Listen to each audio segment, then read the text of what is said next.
our ship has been placed under quarantine as a precaution. I do know that you have questions and are concerned, but it's important that you know that you are safe on board and we have a good plan in place to maintain your health, safety, and comfort.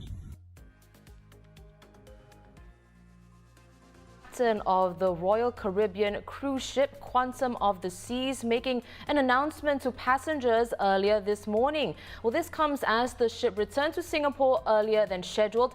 It turned back today on day 3 of a 4-day cruise to nowhere. And this is due to a confirmed COVID-19 case on board. He's an 83-year-old Singaporean who had reported to the onboard medical center with diarrhea and underwent a mandatory PCR test as part of onboard protocols. The passenger had also taken a PCR test prior to boarding and had tested negative then. The ship has isolated all guests and crew who had close contact with this passenger. All of them had tested negative for the coronavirus. Well, currently on board are 1,680 guests and around 1,100 crew members. The Straits Times' travel correspondent Clara Locke is a passenger on the ship as well, and she joins us live from her cabin. Hi, Clara. Well, to start off, could you give us a rundown of what happened? We understand the captain first announced that the ship would be returning early to Singapore at around 2:45 a.m., I suppose, when most guests would presumably be asleep. So could you tell us more?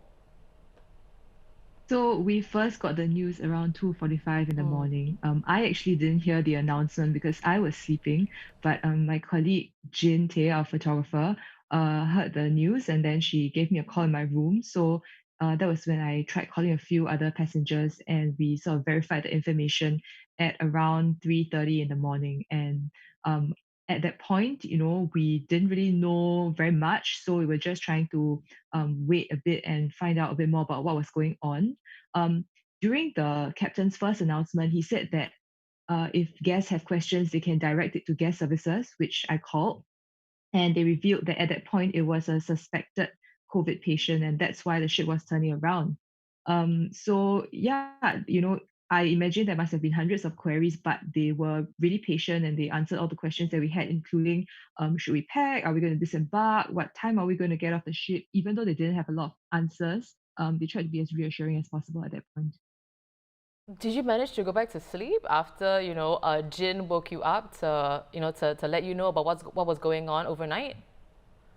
Oh no, definitely not. So after that, just trying to find out a bit more information, then getting the word to you guys. And then at 8 o'clock, we got another update from the captain, and this was when we got confirmation that it was indeed a positive COVID patient on board, and that was when we found out about the patient's immediate traveling companions and how they had all been isolated, as well as the guests and crew that had come into contact with this passenger. So that was really reassuring from the captain. He said that everyone who had come into close contact with the passenger had all undergone COVID tests, PCR tests, and the test had come up negative. So that was quite a relief. But he also said at that point that we are going to be extra careful, and so all guests should remain in their cabins, and then we would just await further announcement. I see. Has the situation changed then from that announcement until this moment when you're speaking with us? Is everyone stuck on board in the meantime? And do you have any idea when you can disembark from the ship? So we are all on board for now. There was another update at 11 o'clock, although there wasn't any more concrete information, but I think the captain just wanted to touch base with the guests, and he did say that he would like to try and give us an update at least every 4 hours if possible. So at that point, he said he was still waiting on confirmation from the authorities as to what time the guests could disembark and who could disembark. We also got a circular that was delivered to our room around 8:30 or 9 o'clock together with breakfast.